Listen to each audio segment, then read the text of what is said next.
Good morning. Happy Wednesday. I hope that your day is off to a good start.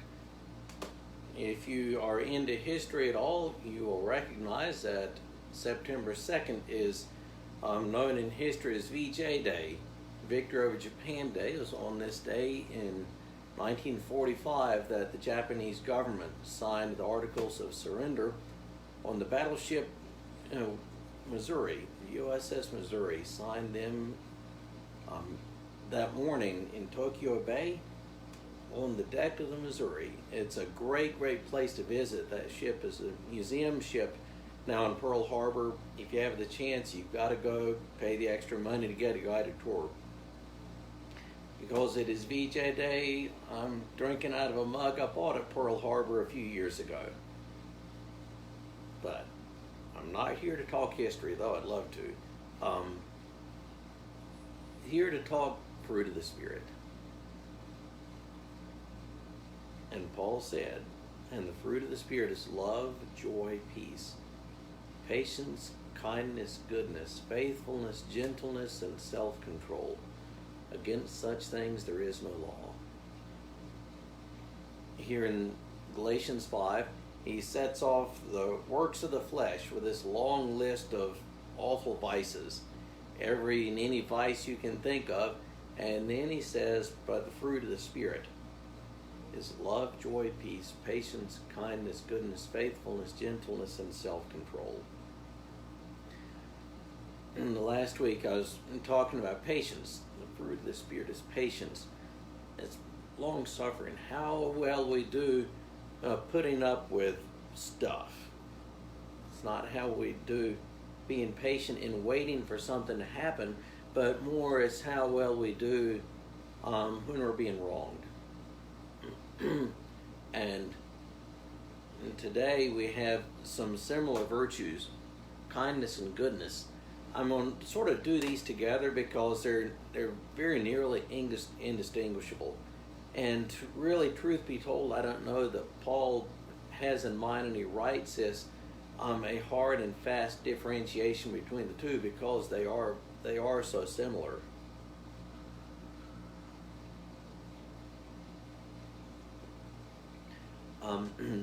Kindness and goodness. So what do we think about with that? We think about, first mercy. Showing mercy. Showing compassion. Showing just moral goodness. Doing the right thing. Is doing the right thing and being merciful and being compassionate. That's sort of what I think about with these two traits, kindness and goodness.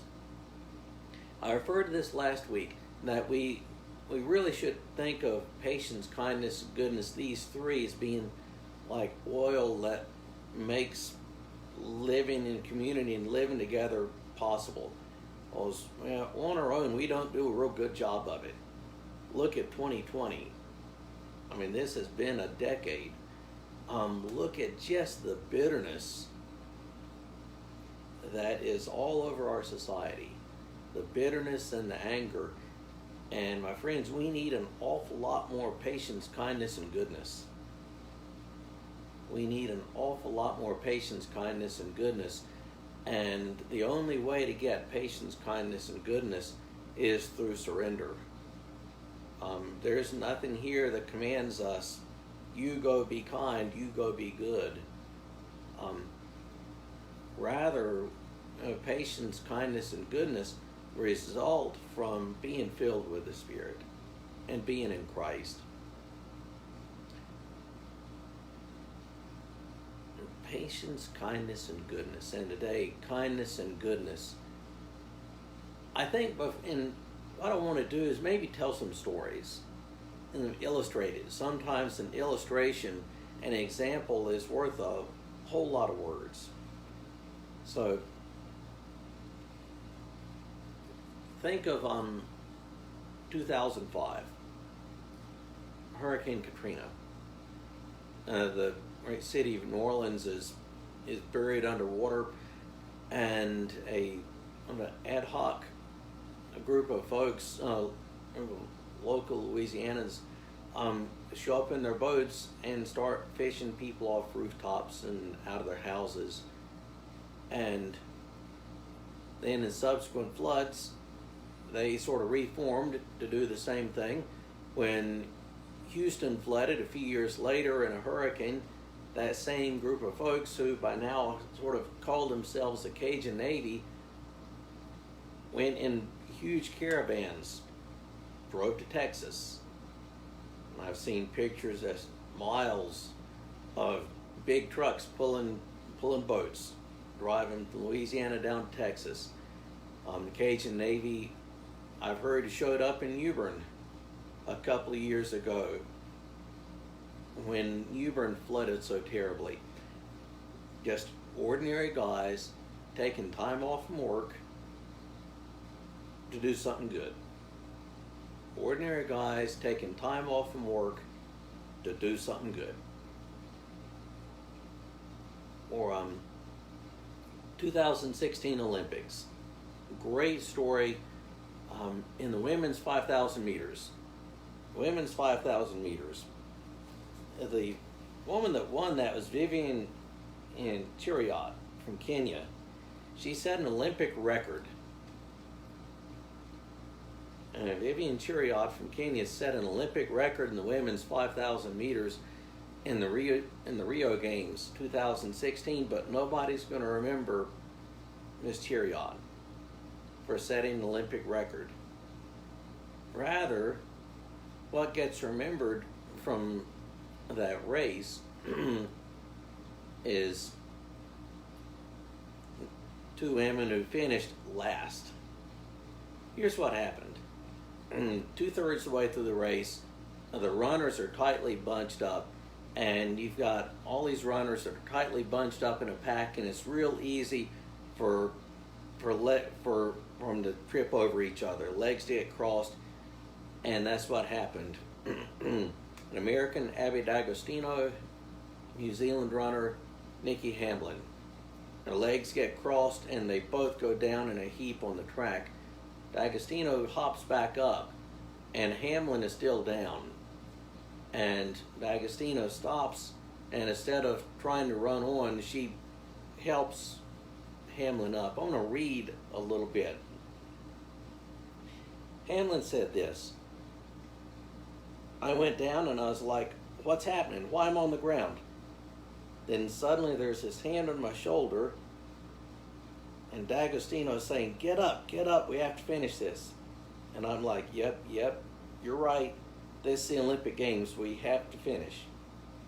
I'm so grateful for Abby for doing that for me. That girl is the Olympic spirit right there. I've never met her before. I've never met this girl before, and isn't that just so amazing? Regardless of the race and the result on the board, that's the moment that you're never, ever going to forget for the rest of your life. That girl is shaking my shoulder like, come on, get up. D'Agostino is a devout Catholic, and she said afterwards, the only way I can and have rationalized it is that God prepared my heart to respond that way.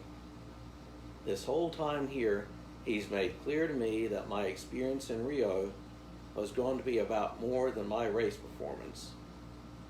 And as soon as Nikki got up, I knew that's what it was.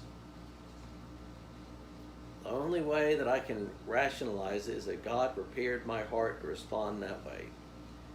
The whole time here, He's made it clear to me that my experience in Rio was going to be about more than my race performance.